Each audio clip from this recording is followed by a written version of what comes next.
All right, we're jumping right in here with Tara, and she is going to be talking to us from her book, Virtual Teams for Dummies. And so, Tara, I want you to talk to us a few minutes about your 6 agreements. In your book, you talk about the 6 agreements that every manager should have, and especially in this environment where leaders are struggling to manage teams and to have their teams, they don't know what to do with their teams and how much is too much.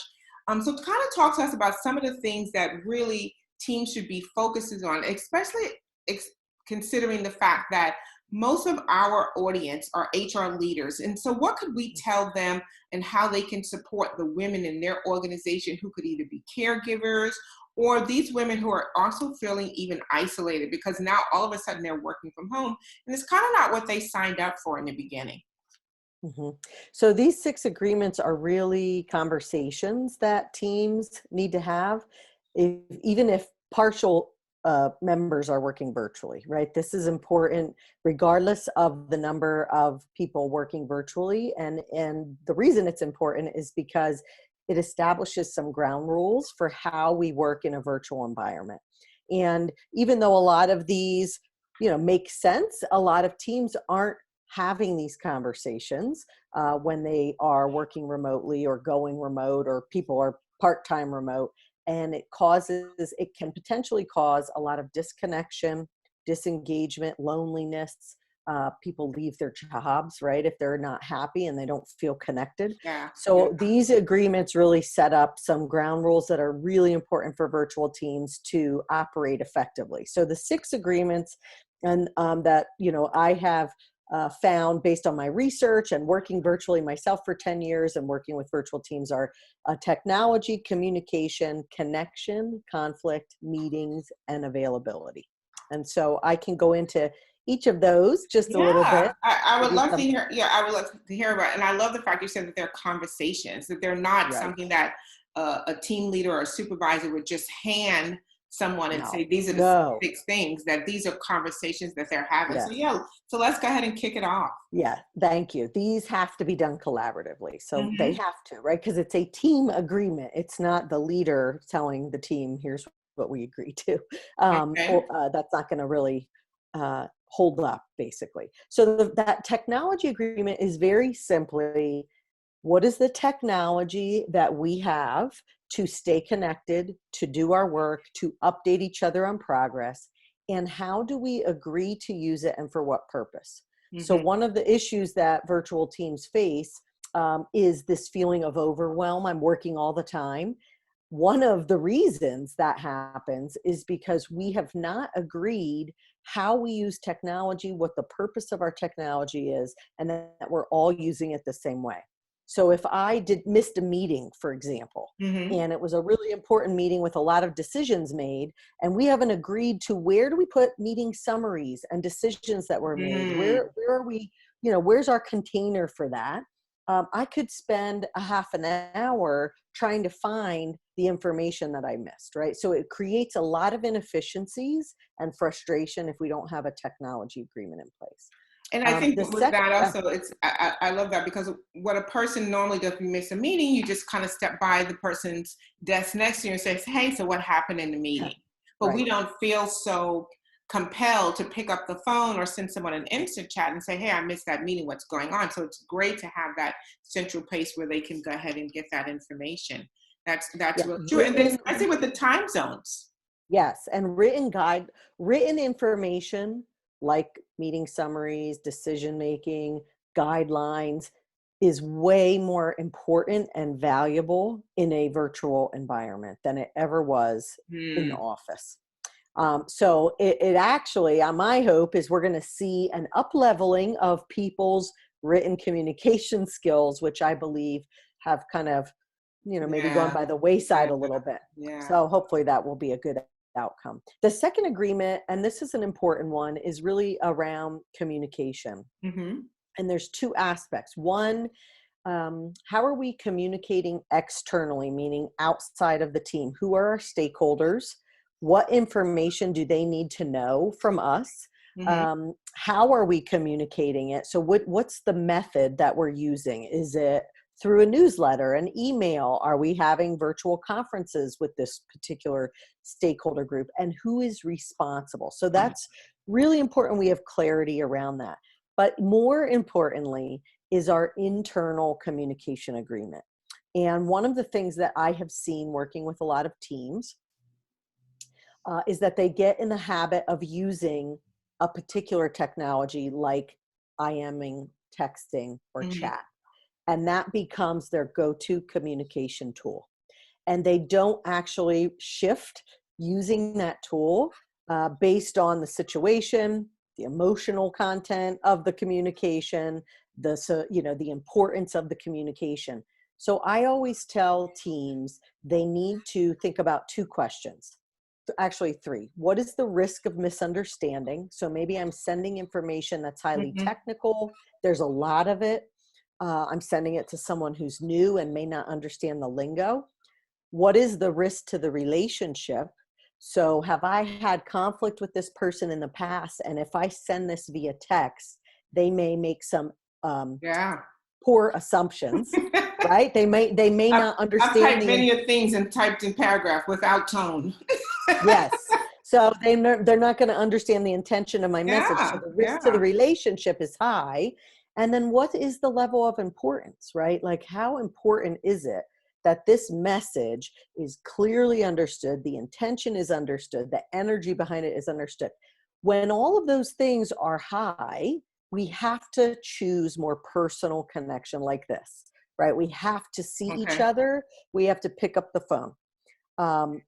What I'm noticing is that teams are really getting in the habit of relying on one particular way of communicating. Could be email. And so when we're establishing that, so those are like the three questions they could ask.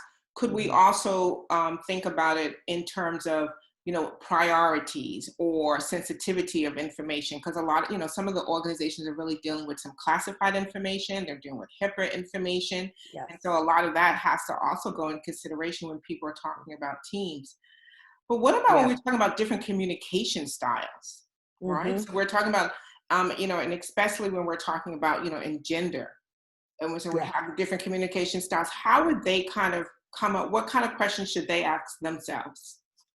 Well, so that gets into really, when I think about conflict agreements, there's some of that that the difference in style, if we're not recognizing it, if we're not talking about it, if we're not doing some type of activity to understand what each other's style is, especially in a virtual environment, what happens is people just disengage. Right? They will disengage. They will start to become very siloed. They won't participate in meetings. They basically lose their voice or choose to not participate. And so one way around that, making sure that doesn't happen, is that we are doing something as a team, number one, to understand our strengths and styles. And so my preference is to use some type of assessment tool like DISC or strength finders, right? And as a virtual team, we're doing team building around those things. We're getting to know what each other's communication needs are, regardless of gender, regardless of tenure, regardless of, level, so to speak, on the team. And then we are choosing to communicate with people in the way that works for them, right? We're going to have people on our team who prefer very direct to the point, be bold, be brief, be gone communication. And they're gonna want that in their. I love that. Be bold, be brief, be gone. That was from an executive leader when she's a particular style. She said, "That's my motto. My whole team knows it." So I thought that was I love that. But you're also going to have a lot of team members who that personal relationship building is absolutely imperative for them to feel connected, to trust you. And so they're going to be the ones that appreciate this type of interaction at least, a few times a week. They're going to be the ones that want to have social connection outside of work. Like, what are we doing to stay socially connected? Which is another, it's actually our next agreement, actually. So we need to be willing And absolutely, if we want to be an effective team, this is something that we need to discover and discuss. And I actually love, continuing to come back to styles and talk about it, right? When we're kicking off a project, what kind of communication needs does everyone have? Yeah. How can we ensure everyone has a voice on this project? What are some expectations we can set up together around that? And so when we're talking about the very communication styles and the fact that people are starting to feel disengaged and that they have like, oh, I prefer to just do IMs or just text me or don't call me. And then some people want to get on to have this social. Should we have some kind of within our agreements talking about these meetings must all be face-to-face versus, because what I'm starting to see is that people are becoming less and less face-to-face on their meetings. It was kind of like a novel ideal that when people start teleworking, everybody wants to be face-to-face, and then life starts to happen. So what kind of guidelines when we're talking about having these meetings, you're talking about using technology, having communication, and combining those, how do we want to communicate effectively? Any kind of guidelines of like, I've seen dogs lurking in the background, cats coming on the screens, Yeah. We need those kind of guidelines, or do we say, well, this is what happens? Yeah. So there's a couple things within that. Number one, again, I do think teams need to agree. One of the agreements on here is meetings, right? Like which of our meetings are going to benefit us the most and add the most value that we are face-to-face virtually. And we agree on that, right? And we all agree on that. Now, the other key thing is as a virtual team member, we do need to try to find and designate a place for work to be done, right? A quiet, and if it's an important meeting, where is a quiet place that I can go to have it? And sometimes if you happen to have pets at home or kids at home, that might be hard to find, right? So along with that, we also have to offer a little bit more grace and flexibility when people are working virtually, especially if they have other people in the house with them. But number one, to be an effective virtual team member, you have to designate a place for work to get done. Number two, you have to set some boundaries with the people that you live with if you're working from home. And I do that I've been working virtually for over 10 years and I have a virtual team. Yeah. I have set boundaries with my family. I have signs, like I'm looking at one right now that says recorded webinar or podcast in progress. I have a stop sign. I have a green sign. Those are hung on my door. So I have to be organized in terms of communicating expectations to my family and setting boundaries. The other thing that I have done is if I'm having a really important meeting, and I know not everybody can do this, but I'll try to figure out, is there someone who can come and a dog walker, or can I have a doggy, we have a doggy daycare right down the street and I send them to daycare, right? I know not everybody can do that, but what can I do? Give them a bone, let them give your pet a bone. Now, when we are on socially connecting meetings, like the purpose is to connect socially, my opinion is that we should get to know each other and our lives. I encourage people to have a pet meet and greet, to do house tours, to let your kids get on and say hello. Like that is all part of us connecting. We would have been talking about that in the office if we were sitting next to each other. Absolutely. At the water cooler during lunch. Yeah. So that's a great way to bring that part in that we're kind of removing from it. So that's really key. So let's hear about the next one. Yeah.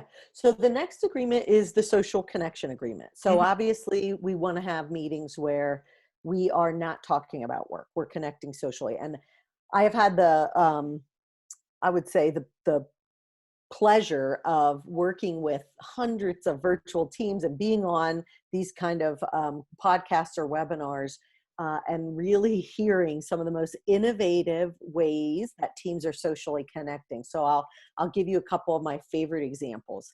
One of the teams, to keep people healthy and engaged, they started a 10,000 step club. Okay. And so they chose meetings during the week that were walking meetings. Great. Where they walking together to get their steps in. Another team had a wine club, right? And they Mhm. all subscribed to a wine club. They got wine delivered, and once a month they would actually have dinner and wine together. Yeah, Okay. super wonderful. If it's a culturally diverse team, so you're dealing with kind of a global Mhm. team, people in different time zones, different cultures, one of my favorite ideas is to share traditional recipes from Mhm. your family, right? Your background, and have everybody cook it together. And maybe some people are having it for lunch, some people are having it for dinner, but the person whose traditional family recipe that is, they're actually sharing their story, right? About where that came from and how they grew up having their grandmother cook that meal and what it meant, what are the feelings that that meal invokes for them. Mhm. So that can be such a great way to connect. I had a team recently tell me their social connection meetings were kind of getting dull, so they decided, hey, put on your best Halloween costume.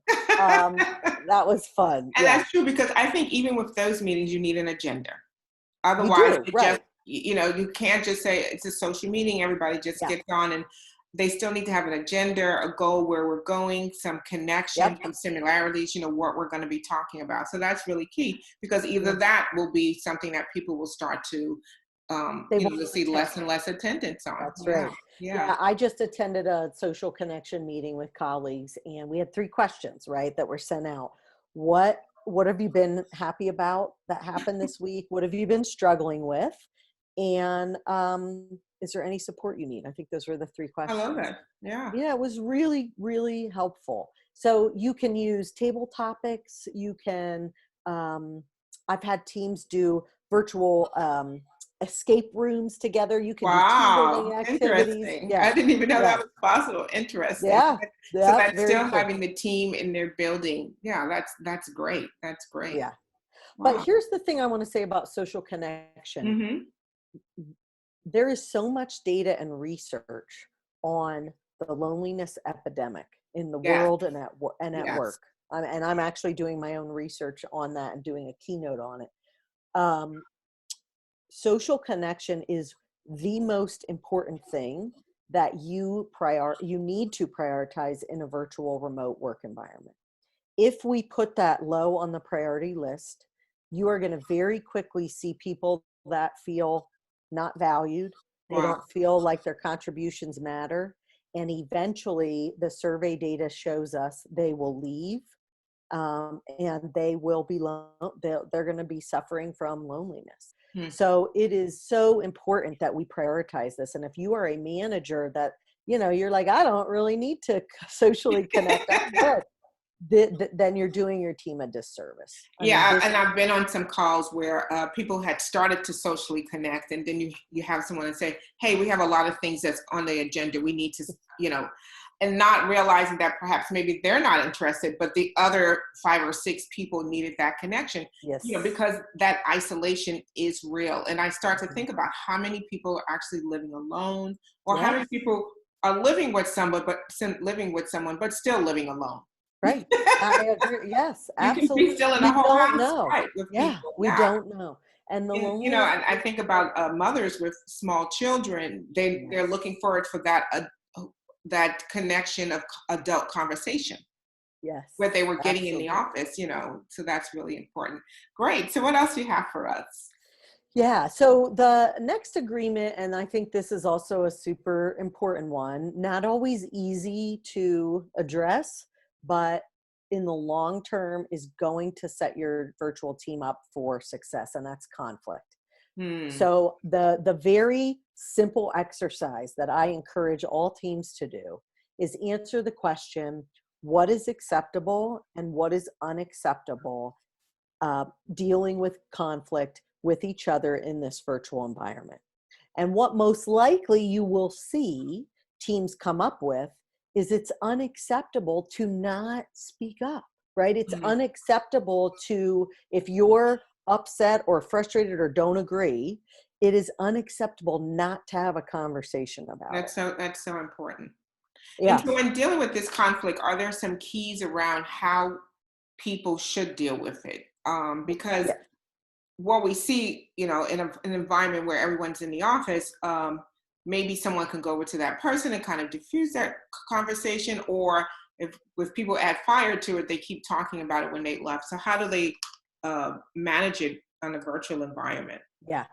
So effective virtual team members are also very self-directed, right? We know Right. that to be Exactly. effective working virtually, you have to be self-directed. You have to be willing to ask for what you need.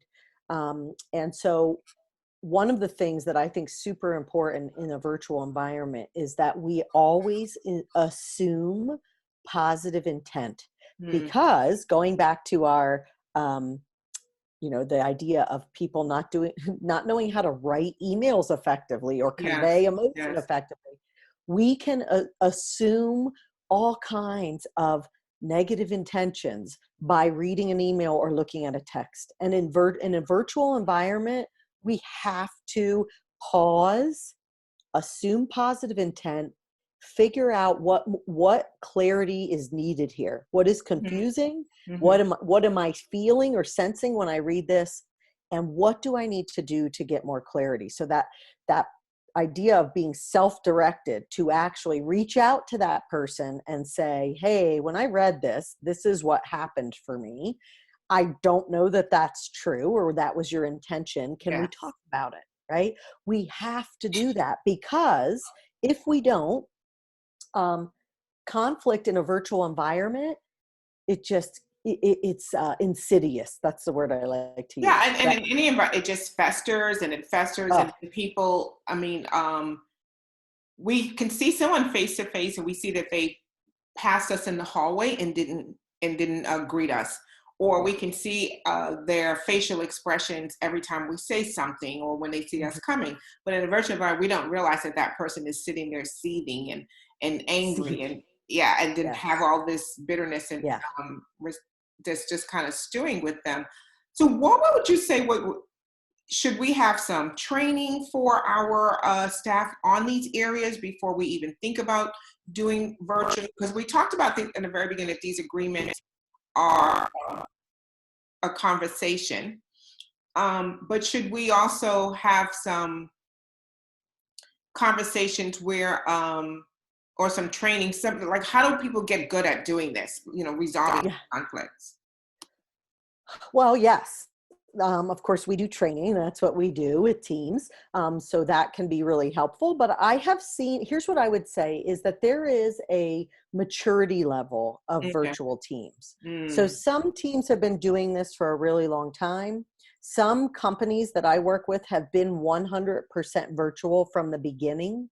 And so they have very clear expectations and values and cultural expectations around this kind of stuff, and in particular conflict. So Okay. people are coming into that company knowing this is how we operate, right? Conflict is not Mm-hmm. conflict can be very productive, but Mm-hmm. here's how we handle it, and it's demonstrated and role modeled with every leader I work with, right? So that is a more mature virtual Yes. team. Yes. For teams that are going virtual for the first time, then yes, having someone maybe perhaps come and facilitate a virtual meeting where you're discussing some of these conflict agreements could be Mm-hmm. very, very helpful. Yeah. Okay. Mhm. Great. All right. So I know you have another one for us. We do. So there's, I think, just two more. Yeah. Okay. So the next one is just our virtual meeting agreements. So this is back to your question about, how do we make sure all styles are recognized and heard? This is where, as a team, we want to talk about what does participation and engagement look Mm, like in a meeting, right? What does that mean to so us? key. So Yeah, key. so key, right? If I'm the leader, um, I might agree, if I expect you to come with an idea or a solution to a problem, I will always send out prep questions, or I will send out an agenda, right? So that we can make sure all styles feel comfortable participating. And the reason that's so important, some styles think as they speak, And some styles need processing time. Yes. And so if I am valuing all my team members, then I'm going to do a good job being proactive around preparing them. So that might be one agreement, right? Another agreement might be, how do we agree to use technology when we are in a meeting to collaborate? Okay. So whiteboarding ideas, making sure we're using polling, chat functions, what is the technology we have? How do we use it to the best of our ability in meetings to make sure we're collaborating? So those are just two important ones. The last one I would share is that I think it's really helpful for virtual leaders to share meeting leadership. So we take turns. Oh, great. Yes. Right? And that's just super important to keep people engaged, to feel like they're adding value and contributing. I just think it's an excellent thing to do. The other thing that I tell virtual participants in meetings is, if you've been invited to a meeting and there's a reason that you're there, make it a goal to contribute at least 3 ideas, 3 questions, or 3 comments. Because if I've been asked to attend and I'm not paying attention, whether you know it or not, people know, right? They can tell, right? They're asking, so why were you invited? What was your why are you here? Yeah, right? what was your role If I'm a team member, I want them to know I care. I value what you're saying. I am here, I am present, I am here to participate. Multitasking is the worst, I think, habit that we can start to get into when we work virtually. Yes. And what I will tell people is, if this is something you're doing, and I have a lot of people admit this to me on chat. Yes, I'm a chronic multitasker. Here's what you need to know. It shows up. Well, there's just like this silence, and all of a sudden, or these one-word comments. I agree. Agree to what? Yes. Exactly. Oh yeah, good idea, right? Yeah. So the brain can't actually critically process 2 things at once. So we might hear what the person's saying on the conference call or the webinar, and because we're texting over here, but we are not critically processing. So truly, if you want to be an effective team member and be valued as a team member, focus. I stand up. I'm doing that right now. It helps with my focus. It helps with my energy. I'm not sitting down at my desk where all my work is, right? Yes. So it's so easy to be distracted. And I want to add to like that, when you make a comment, that comment cannot be good idea.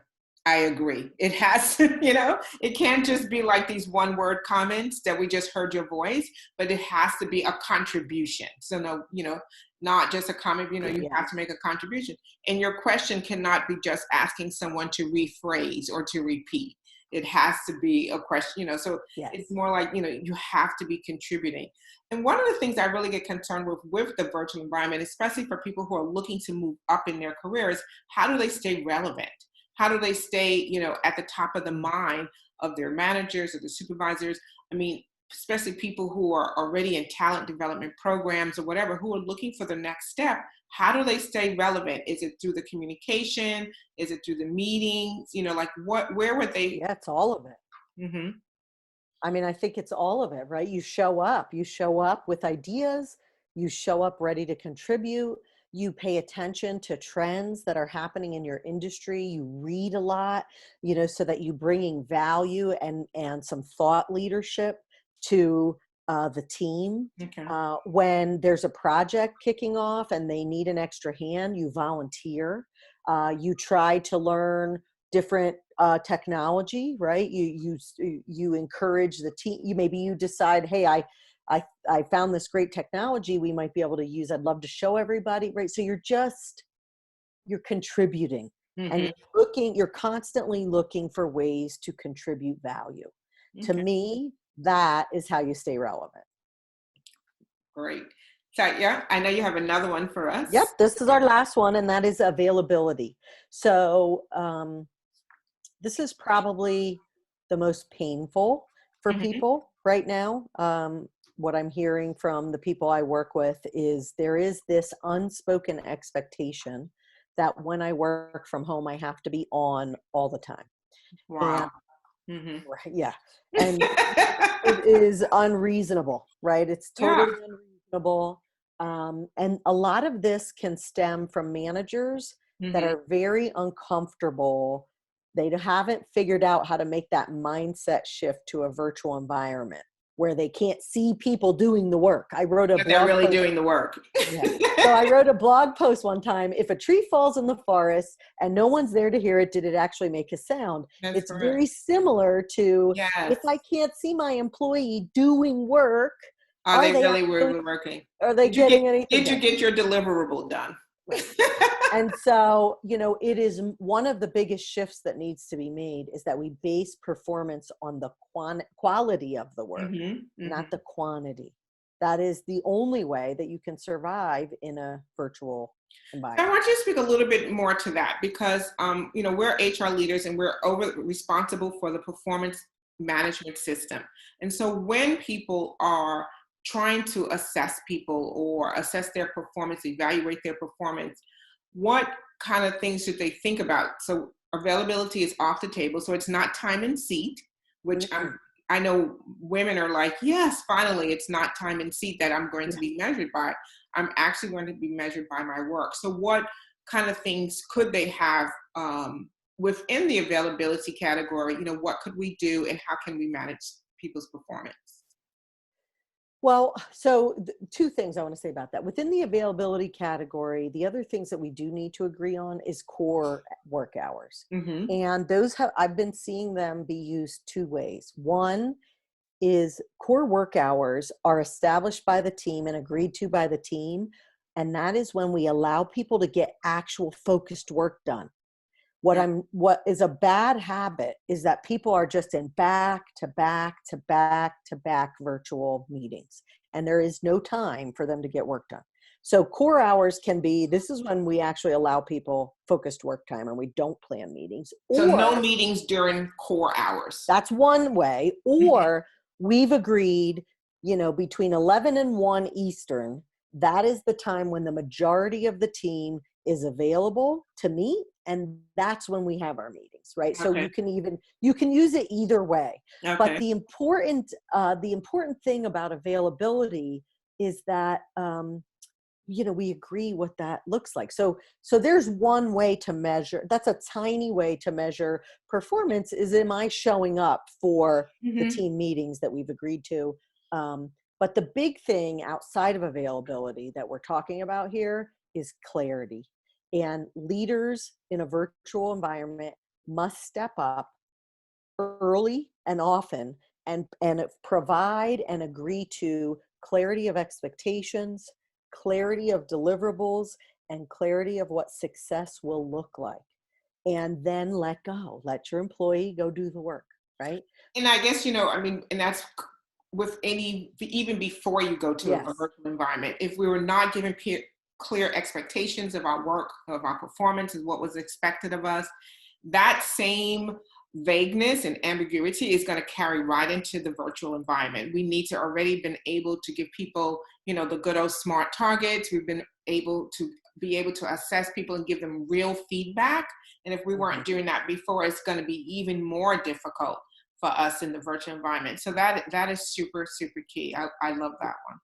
Well, and it goes back to self-direction, right? We Yeah. have to give our employees an environment where they can be self-directed. And so if we're not doing those things, it's going to turn bad quickly. Right. The other thing I want to say about availability, because it is really important, if you are a leader and you don't expect your employees to be available, in the evenings or on the weekends, but you're working in the evenings and on the weekends and sending emails at all hours of the day and night, even though you have maybe spoken that expectation, you are setting your employees up for feeling like I got to Yes. be available. I got to Yes. answer. It's my Yes. boss, Yes. right? Yes. So you have to role model the behavior that you're agreeing to. So I just want to put that out there. And that's really key. One of the things I loved was like, you have an email to send, because I'm one of those people like, oh, as soon as I'm thinking about it, I want to just Right. go ahead and do it. Yeah. And so sometimes we use Asana as our is our platform to share work. And I'm thinking like an assignment. I'm thinking, oh, and I'll just put it down there. And they're like, oh, is that due? I'm like, no, I just put that there for, and I'll let you know. And like you're saying, but now that member is thinking, well, when is it due? And when do I have to have it? Do I need to schedule it? So probably the same thing like with the emails. I probably shouldn't put it there. So shame on me. But probably Just with the save it emails, and wait, right? Yeah, yeah, the emails, you can do them, but you don't have to send them. You can put them all in a that's right. draft, or you can Exactly. put your, I mean, I know like on a plane, we do a lot of emails when we're in airplane mode. And as soon as we get off, they go out. So I think that's really important, because you can't say you shouldn't be available and then I model that I'm available 23 hours a day. Exactly. It's definitely a Hugely, conflict. Yeah. hugely important. Yeah, Yeah. so those core So, hours, I think it's really important too. So this yeah, way, people also are not looking for support when no one's available. They know when people are available, because you still have to maintain some sense of productivity, and you can't do that when everyone is scattered all over the place. correct. Yeah. And so those are the 6 agreements. I think if teams get those in place, they're going to feel much more grounded and secure in working together. Yeah. So who's responsible for having these discussions? Should HR be handing this over to their managers? Is this who's this responsible for actually saying, hey, these are our agreements, and actually coming up with the agreement? So we have the categories, but Mhm. the details of it and how they should be implemented, who should be doing that? The team, right? They do The that team together. itself. So Yeah. should we expect like our HR leaders to kind of like pass over, like, hey, these are the I six, think they need to encourage it, yeah, so right? these are the 6 areas you need to start Having figuring out if your team is having a actually. conversation around this. So Yeah. yeah, I love And yeah. that. Yeah, Mhm. yeah. And So we have free resources for leaders on our website okay, around those 6 agreements, so I can, give that website information. okay. Well, good. Um, So we talked a little bit about, okay, so now I just want to kind of like envision this thing. So now HR is saying, hey, you know what? These are 6 areas. So they should all go get their book, Virtual for yes, good Virtual book. Dummies for Virtual Teams, right? So they have the book, they read it, they've kind of looked at it. Um, and now they're saying, hey, Mr. and Mrs. Manager, this is something I need you to kind of work out. Um, what can they do to, because we know we all kind of like shoot out the cannon. Wow, we're ready, we're doing it, we're working it. How do we keep them going? How do we get that resilience around being a virtual team, that we don't, go out the cannon and fizzle down, that, we Yeah. keep the fire going, we have the Mhm. resilience mindset. Yeah. So a couple things. And I think the team leader has to role model this first. So they need to go first in this situation, but we need to point out regularly on the team when we notice acts of resiliency, right? And sometimes resiliency can just be, maybe somebody's struggling with something really difficult in their family right now, but they're showing up every day to every meeting.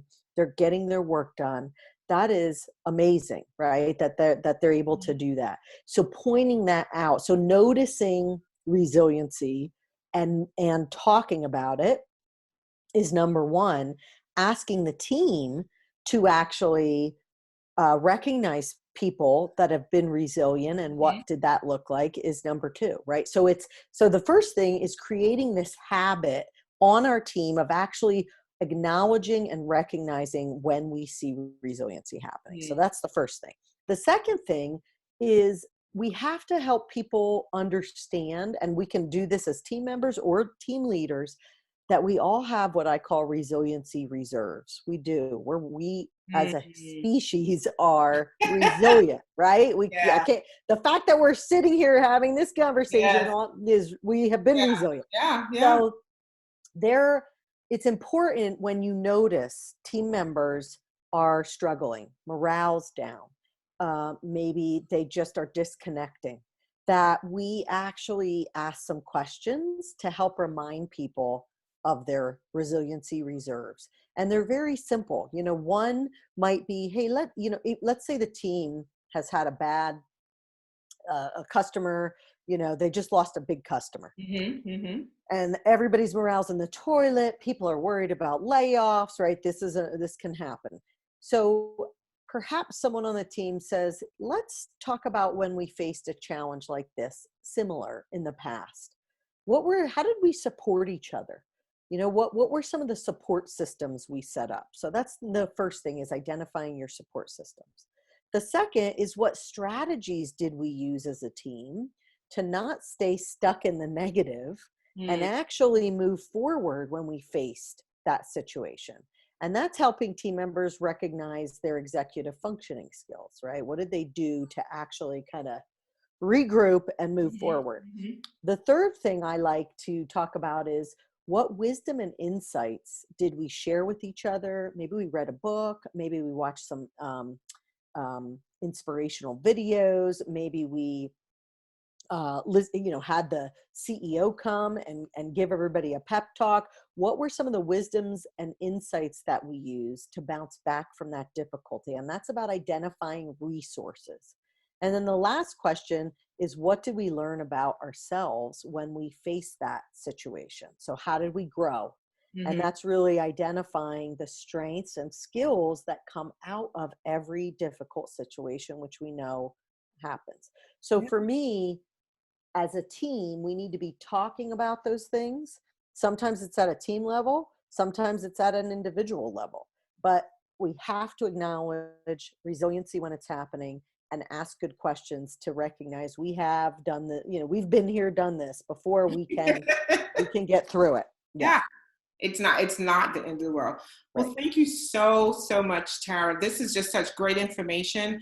I know that as we are, becoming more of a world of virtual teams, that this is no longer something that is seen for the special ones or this group or that group. It's for every group. It's really important for our HR leaders to be able to, and our industry leaders to be able to see how they can have effective teams. So one of the questions we like to ask everyone before you go, we want to ask you as well, is if you had your magic wand.